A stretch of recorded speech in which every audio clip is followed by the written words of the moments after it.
ओम शांति। ओम शांति। ओम शांति।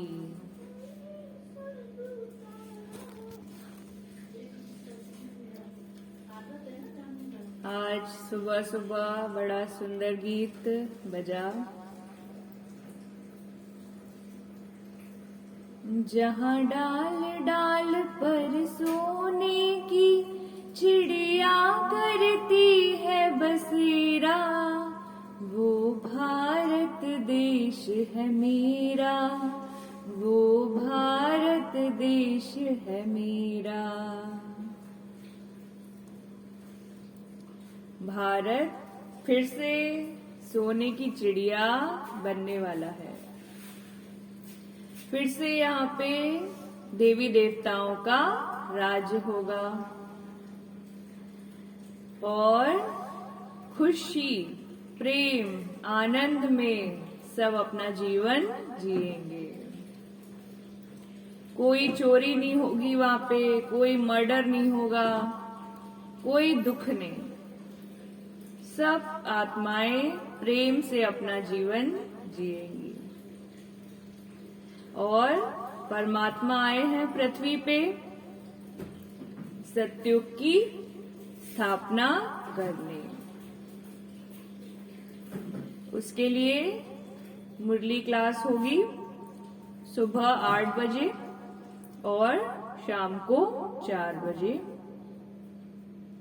माधोगंज, लश्कर ग्वालियर, पुराना ठाकुर हॉस्पिटल में। जो भी अटेंड करना चाहते हैं क्लास कर सकते हैं। और मेडिटेशन कमेंट्री भी होगी, योग अभ्यास भी होंगे, ताकि आपकी सारी प्रॉब्लम्स सॉल्व परमात्मा कर दे। शुक्रिया। ओम शांति। आज 27/12/2022 को शिव बाबा हमसे क्या कह रहे हैं? मीठे बच्चे, तुम्हें अभी ज्ञान का तीसरा नेत्र मिला है। हमको ज्ञान का तीसरा नेत्र बाबा ने दिया है। तुम जानते हो हर 5000 वर्ष बाद भोलेनाथ बाप द्वारा हम यह ज्ञान सुनकर मनुष्य से देवता बनते हैं। प्रश्न है, ज्ञान की धारणा न होने का मुख्य कारण क्या है? बाबा प्रश्न कर रहे हैं। उत्तर है, बुद्धि भटकती है, एक के साथ पूरा योग नहीं है। देही अभिमानी नहीं बने हैं, इसलिए धारणा नहीं हो पाती है। अपने आप को बार बार यह शरीर समझ बैठते हैं। यह शरीर केवल हमारा एक वस्त्र है। हम हैं चैतन्य शक्ति आत्मा। यह शरीर केवल हमारा एक वस्त्र है। बाबा कहते हैं, फैमिलियरिटी में नहीं आओ, एक दो के नाम रूप को मत याद करो। नाम रूप को मत याद करो। एक बाप दूसरा ना कोई। यह पाठ कर लो, दूसरों की पिछाड़ी ना पड़ो।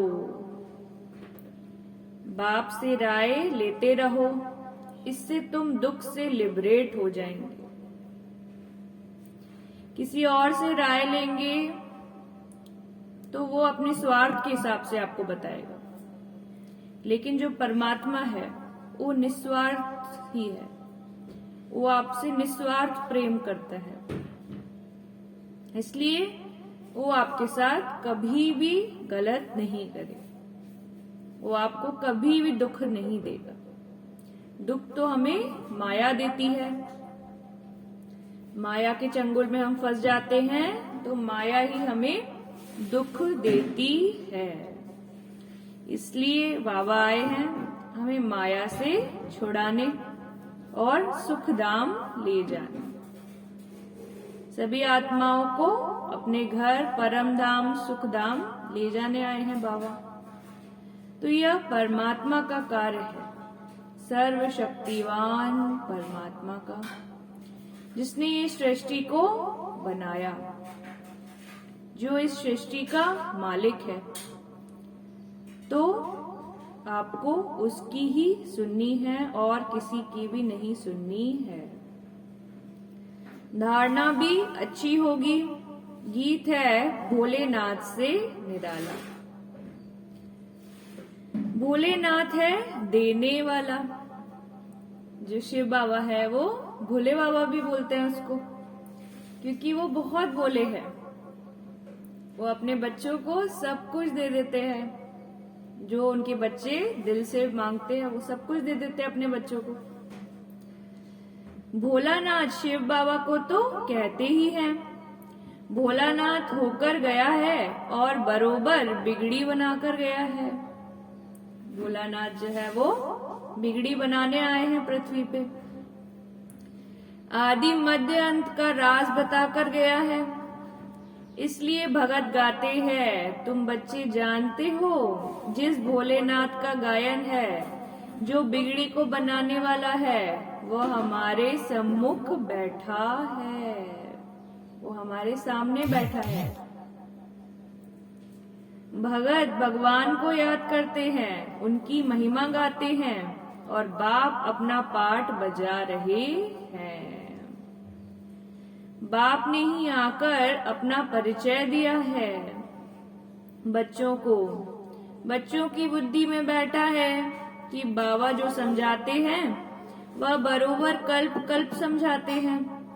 कल्प कल्प आकर पतित दुनिया को पावन दुनिया बनाते हैं। भारत को फिर से आए हैं परमात्मा सोने की चिड़िया बनाने, राजयोग द्वारा। राजयोग से ही राजाई प्राप्त होती है। तो सभी को राजयोग सीखना है और परमात्मा के कार्य में सहयोग करना है। भगत भगवान को याद करते हैं, उनकी महिमा गाते हैं और बाप अपना पाठ बजा रहे हैं। बच्चों की बुद्धि में बैठा है कि बाबा जो समझाते हैं वह बरोबर कल्प कल्प समझाते हैं। कल्प कल्प आकर पतित दुनिया को पावन दुनिया बनाते हैं, अभी बना रहे हैं। बहुतों को अभी पता पड़ा है, अभी बहुत हैं जिन्हों को पता नहीं है। वर्षा लेने वाले होंगे तो कल पहले मुआफिक आकर वर्षा लेंगे। तुमको पहले थोड़ी यह मालूम था कि बाबा आकर वर्षा देंगे, पहले यह मालूम नहीं था, अभी मालूम पड़ा है। बरोबर भक्तों का रक्षक है। आदि मध्य अंत का ज्ञान सुनाते हैं। उनको ज्ञान का सागर कहा जाता है। शिव बाबा है ज्ञान का सागर, रहम का सागर, क्षमा का सागर, शांति का, प्रेम का, खुशी का सागर, आनंद का सागर। जितने नाम उसके लो उतने कम है, क्योंकि वो सर्वशक्तिवान परमात्मा है। उसकी किरणें अपनी आंखों में भर लो, इतनी शीतलता मिलेगी आपको कि आपको कोई और दुनिया में नजर ही नहीं आएगा। वो आपसे इतना प्रेम करते हैं, उसको याद कर लो। ये दुनिया की माया से बच जाओ, क्योंकि कयामत का समय चल रहा है। बाबा ने बताया है बार बार कि यह कयामत का समय चल रहा है। पूरी पृथ्वी पे देखिए कितना क्या क्या चल रहा है अभी। तो एक बाबा को याद कर लो और सभी परेशानियों से बच जाओ। आदि मध्य अंत को ज्ञान सुनाते हैं। उनको ज्ञान का सागर कहा जाता है। दिल से लगता है बरोबर यह वही है जो भारत में आकर जन्म लेते हैं। इनका अलौकिक जन्म गया हुआ है। भारतवासियों को आकर पतित से पावन बनाते हैं। पतित मनुष्य जो बुलाते हैं वह जरूर समझते होंगे हम पावन थे, है ना। पहले हम पावन थे, अब पतित बने हैं, फिर पावन बनना है हमें, तो हम शिव बाबा को बुलाए हैं। अभी बाप द्वारा तीसरा नेत्र मिलने से तुमने यह सब कुछ समझा है। बाबा ने आके हमारा तीसरा नेत्र खोल दिया। तुम बच्चों का सारा दिन विचार सागर मंथन चलता रहेगा। सतयुग में पावन कौन थे? बरोबर देवी देवता ही थे। उस समय और कोई धर्म नहीं था। देवताओं के चित्र भी हैं और कोई नाम नहीं लेंगे। ऐसे नहीं कहेंगे चित्र है श्री लक्ष्मी देवी, श्री नारायण देवता। अभी वह नहीं है। जब वह थे और कोई धर्म नहीं था। तुम बच्चों की बुद्धि में है कि बाबा हमको सत्य कथा सुनाते हैं। जो लोग कहते हैं यह ज्ञान तो हमने सुना नहीं है, क्योंकि उनको ड्रामा के राज का तो पता ही नहीं है। तुम कहेंगे यह तो कल्प कल्प तुम सुनते आए हो। क्या 5000 वर्ष पहले नहीं सुनाया था? फिर यह क्यों कहते हो आगे अभी नहीं सुना है? कल पहले जिसने सुनाया था उस द्वारा तुम अभी भी सुन रहे हो। अच्छी रीति समझाना चाहिए। तुमने जो 5000 वर्ष पहले भी यह ज्ञान सुना था, देवताओं को 5000 वर्ष हुए हैं। उन्हों को मनुष्य से देवता किसने बनाया? अभी भी वही बाप फिर से बनाएंगे। 5000 वर्ष बाद फिर से बाप का आना पड़ता है, रावण द्वारा पतित बने हुए को पावन बनाने। History geography must repeat. यह भी समझ में आता है, हिस्ट्री रिपीट होती है। सतयुग के बाद त्रेता चक्र लगता है। अभी कलयुग का अंत है। एक तरफ विनाश ज्वाला खड़ी है, दूसरी तरफ बाबा यहाँ आए हैं नई दुनिया स्थापन करने। यह वही महाभारत लड़ाई है। समझते हैं इससे विनाश हो जाएगा मनुष्यों की दुनिया का। यह सबको समझ में आता है। पुरानी दुनिया का विनाश देखने में आता है। यह महामारी महाभारत लड़ाई 5000 वर्ष पहले भी लगी थी। कोई लाखों वर्ष की बात नहीं है। यह भारत ही स्वर्ग था। इन देवताओं का राज्य था। यह सतयुग के मालिक थे। चित्रों पर भी अच्छी रीति समझाना पड़ता है। इसलिए ही यह लक्ष्मी नारायण आदि के चित्र बनाए हैं। यूं लक्ष्मी नारायण के चित्र तो भारत में ढेर हैं, फिर हम बनाते हैं क्यों? हम अर्थ सहित बनाते हैं। इनमें पूरा ज्ञान है। मनुष्य तो मुझे मूंझ हुए हैं, इसलिए समझाया जाता है। सतयुग में इन्हों का राज्य था। बहुत थोड़े मनुष्य थे जो होकर गए हैं। वही फिर पुनर्जन्म ले पावन से पतित बनेंगे। यह दुनिया ही तमो प्रधान है, फिर पावन बनना है।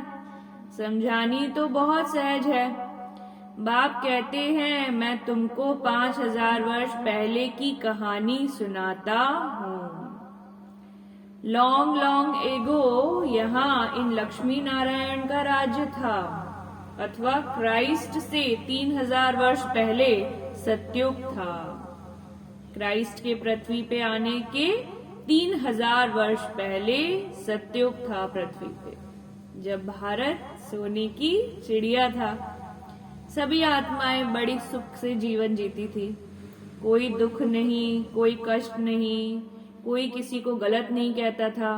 हर कोई प्रेम मोहब्बत से जीता था। तो भारत परमात्मा वैसा ही बनाने आए हैं। हेवनली गॉड फादर से हेवन स्थापन किया था। हेवनली गॉड फादर ने हेवन स्थापन किया था। बाबा हमें हेवन ले जाने आए हैं। कितनी खुशी की बात है। हमेशा खुशी में नाचते रहो। जो दुनिया वाले आपको कुछ गलत बोल भी रहे हैं, है ना, तो उसको दिमाग पे मत लो, क्योंकि परमात्मा हमें स्वर्ग ले जाने आए हैं। यह खुशी होनी चाहिए ना। इसलिए कोई को भी अब दुख नहीं करना है। भारत को कहते भी हैं प्राचीन देश है। इसमें गॉड गॉडेस राज्य करते थे। गॉड कृष्ण, गॉडेस राधे कहते हैं। राधे कृष्ण लक्ष्मी नारायण सतयुग में थे। फिर राम सीता त्रेता में 5000 वर्ष का हिसाब किताब क्लियर है। जब उन्हों का राज्य था तो बाकी सब आत्माएं मुक्ति धाम में थी। आत्मा तो अविनाशी है। बाबा क्या कह रहे हैं? जब उन्हों का राज्य था, जब लक्ष्मी नारायण और देवी देवता राज्य करते थे, तो अभी जो सब आत्माएं हैं वो सब मुक्ति धाम में थी। आत्मा को कभी विनाश नहीं होता। परमात्मा ने बताया है आत्मा तो हमारी अमर है। ड्रामा भी अविनाशी है। ये ड्रामा भी चलते रहता है हमेशा। आत्मा को 84 जन्मों का अविनाशी पाठ मिला हुआ है। इतनी छोटी सी आत्मा में सारा पाठ भरा हुआ है। यह कितनी वंडरफुल बातें हैं। इसको ही कुदरत कहा जाता है। इतनी छोटी बिंदी कितना 84 जन्मों का पाठ, 5000 वर्ष का पाठ उसमें भरा हुआ है। वह भी अविनाशी, जो रिपीट जरूर करना है। यह बड़े ते बड़ा कुदरत है। परमात्मा भी बिंदी, आत्मा भी बिंदी, परंतु परमात्मा सुप्रीम है। आत्माएं तो सब एक जैसी नहीं है, नंबरवार है। पहले सुप्रीम शिव बाबा, फिर कहेंगे लक्ष्मी नारायण ब्रह्मा सरस्वती को सुप्रीम नहीं कहेंगे। संपूर्ण तो लक्ष्मी नारायण है। फिर नंबरवार 1-2 के पिछाड़ी आते हैं। मुख्य गायन है देवताओं का। सबसे सुप्रीम आत्मा शिव बाबा की है। फिर सूक्ष्म वतन में ब्रह्मा विष्णु शंकर, फिर लक्ष्मी नारायण, राम सीता, सब नंबरवार हैं। नाटक में भी एक्टर नंबरवार होते हैं। सब एक जैसे नहीं होते हैं। कहेंगे इनकी आत्मा सुप्रीम एक्टर है। यह पाई पैसे का एक्टर है। सबसे फर्स्ट क्लास क्रिएटर डायरेक्टर कौन है? कर्णक रावणहार एक ही परमपिता परमात्मा है। अब तुमको सारे ड्रामे का पता पड़ा है। यह है बेहद का ड्रामा। नटशेल में तुमको बताया जाता है झाड़ का यह देवी देवता धर्म है फाउंडेशन। फिर उनसे टालियां इस्लामी, बौद्धी, क्रिश्चियन निकले हैं। यह फ्लावर वाज होगा। झाड़ शोभता है ना। बाकी एक एक धर्म के पत्ते बैठ गिनती करो तो कितने होंगे। इस्लामी, बौद्धी सबके मठ पंथ गिने जाते हैं। शिव भोलेनाथ यह ज्ञान सुनाते हैं। बाकी कोई डमरू आदि बजाने की बात नहीं है। शास्त्रों में जो आया सो लिख दिया है। वास्तव में है ज्ञान की डमरू। इनको शंख ध्वनि भी कहा जाता है। शंख ध्वनि मुख से की जाती है। यह है ज्ञान की मुरली। शिव बाबा की मुरली मीठी मीठी, प्यारी प्यारी बाबा की मुरली है। ड्रामा के आदि मध्य अंत का राज बैठ सुनाते हैं।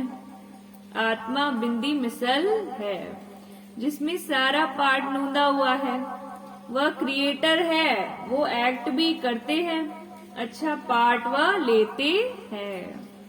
नंबरवार तो होते हैं ना, यह है ही एक बाप क्रिएटर और सब पुनर्जन्म में आने वाले हैं। यह कभी पुनर्जन्म नहीं लेते हैं।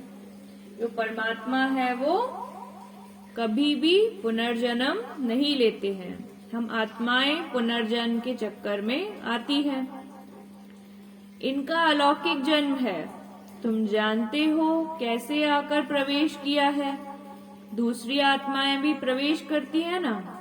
समझो किसके स्त्री की आत्मा आती है, बोल सकेगी कि मैं सुखी हूँ, बाकी उनके शरीर को बाकी नहीं पहन सकेंगे क्योंकि शरीर तो दूसरा है ना। भावना है कि यह हमारे स्त्री की आत्मा है, इनको बुलाया गया है। ऐसे बहुतों को बुलाते हैं। अभी तमोगुणी हो गए हैं, इसलिए एक्यूरेट बताते नहीं हैं। आत्मा क्या चीज है, कैसे आती जाती है, यह ड्रामा में पहले से ही नोंद है। ऐसे नहीं आत्मा निकलकर यहीं आती है, वह मर जाती है, नहीं। बाप कहते हैं यह मनोकामना पूर्ण करने के लिए साक्षात्कार कराता हूँ। जो ड्रामा में नूंद है सो होता है। सेकंड पास हुआ, ड्रामा में नूंद है। यह बेहद का नाटक है। बाप बिंदी है, बिंदी को भोलेनाथ कहते हैं। कितना वंडर है। बाप भी कहते हैं मुझ बिंदी में कितना पाठ है। यह बातें नए कोई की बुद्धि में बैठ ना सके। पुरानों से भी कितनी भी समझ में आती है, तो किसको समझाने में मूंझते हैं।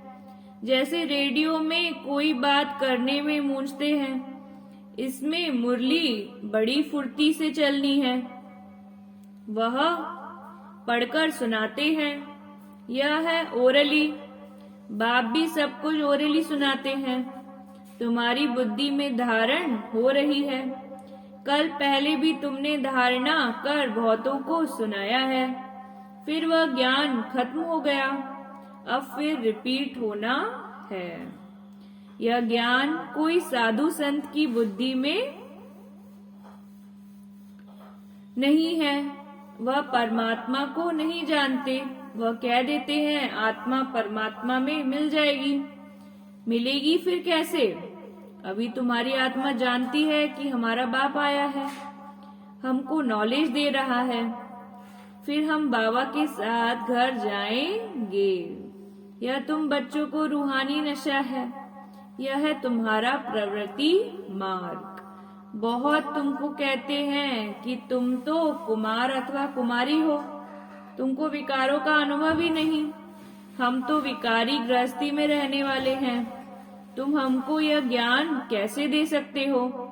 हम हैं युगल, हमको बैचलर कैसे समझा सकेगा?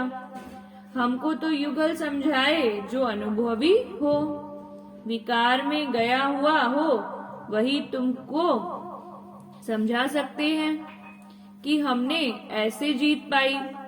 ऐसे ऐसे बाबा के पास पत्र आते हैं। बात तो ठीक है, अब ऐसे अनुभवी से पत्र लिखना चाहिए जिसने भल शादी की हो परंतु पवित्र हो। कोई को बाल बच्चे थे फिर पवित्र बने हैं। ऐसे ऐसे हमको समझाएं। ज्ञान तो बहुत अच्छा है, परंतु कोई तीखा समझाने वाला नहीं है, तो मैं मूंझ जाता हूँ। बहुत बातें सामने आती हैं, तो अनुभवी समझाने वाला हो। अब पत्रों द्वारा तो किसको इतना समझ नहीं सकते, सम्मुख आकर मिले तो बाबा भी समझाए। ऐसे ऐसे बहुत युगल हैं जो अपना अनुभव सुना सकते हैं कि हम ऐसे प्रवृत्ति में रह श्रीमत का पूरा पूरा पालन कर रहे हैं, खान पान की भी पूरी परहेज रखते हैं। कोई समझाने वाला ठीक नहीं है तो मूंझ पड़ते हैं। सर्विस के लिए बुद्धि चलनी चाहिए, देही अभिमानी भी बनना है। कोई भी फैमिलियरिटी में नहीं आना चाहिए। मेहनत लगती है, माया घड़ी घड़ी फंसा लेती है। कर्मातीत अवस्था अभी हो नहीं सकती। बहुत एक दो के नाम रूप में फंस पड़ते हैं, फिर बाबा को लिखते भी नहीं कि बाबा यह तूफान आते हैं। बाबा को अगर लिख दें तो बाबा फटाफट सॉल्व कर दे, लेकिन बाबा को बताते ही नहीं हैं। सच नहीं बताते हैं। बाबा को लिखें तो बाबा युक्ति भी बताएं। कोई कोई सच लिखते हैं। शिव बाबा तो सब कुछ जानते हैं, वो तो हर आत्मा को जानते हैं।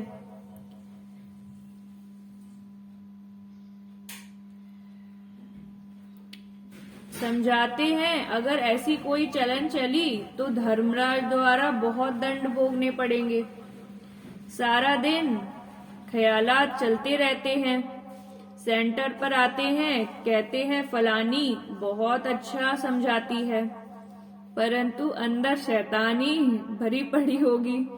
यहाँ तो एक के साथ योग चाहिए, बाप के सिवाय दूसरा ना कोई। क्यों दूसरे के पीछे पड़े? जब हमारे पास परमात्मा है तो हम किसी और के पीछे क्यों पड़े? धारणा नहीं होती है तो जरूर कहाँ बुद्धि भटकती है।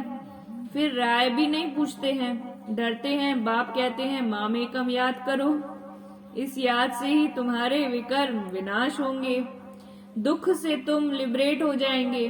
अगर आप हमेशा दुख से लिबरेट होना चाहते हैं, अविनाशी सुख चाहते हैं, तो परमात्मा की शरण आ जाइए। वो ही आपको अविनाशी सुख दे सकता है। बाकी दुनिया में कोई भी चीज आपको सुख नहीं दे सकती। मुक्ति तो सब मांगते हैं, मुक्त होते हैं दुख से, फिर सुख में आएंगे। जीवन मुक्ति सबके लिए है, परंतु पहले मुक्ति में जाकर फिर जीवन मुक्ति में आना है। अच्छा, मीठे मीठे सिकी लदी बच्चों प्रति माता पिता बाप दादा का याद प्यार और गुड मॉर्निंग।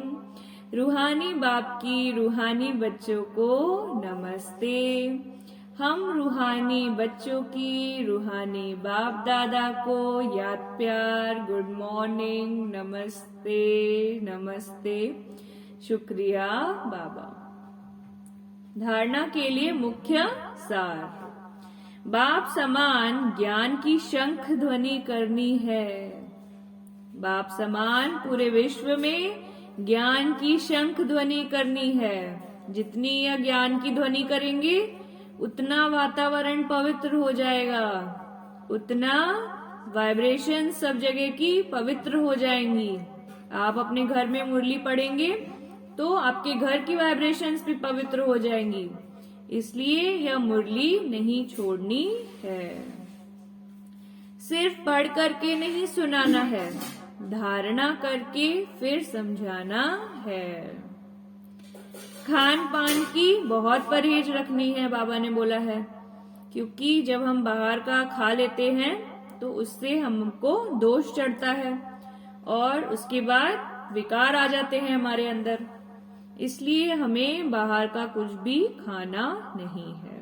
खुद आप परमात्मा की याद में प्रसाद बनाइए और फिर उसको खाइए और सबको खिलाइए।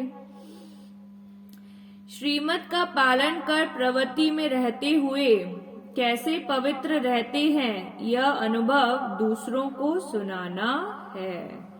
यह सबको सुनाना है ताकि सभी आत्माएं पवित्र बने, सुखी बने और खुशी से अपना जीवन बिताएं। वरदान दिया है बाबा ने अपने बच्चों को।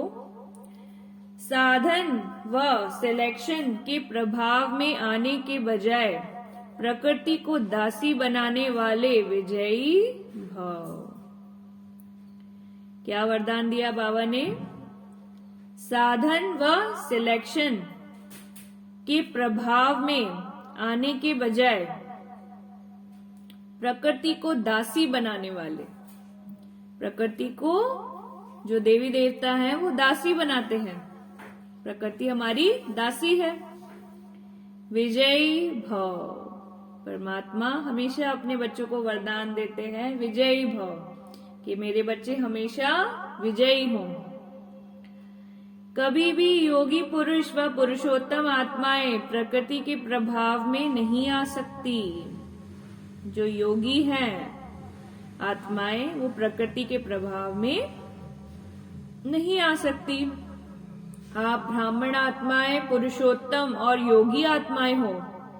प्रकृति आप मालिकों की दासी है, इसलिए प्रकृति के कोई भी साधन व सिलेक्शन आपको अपने प्रभाव में प्रभावित न कर ले।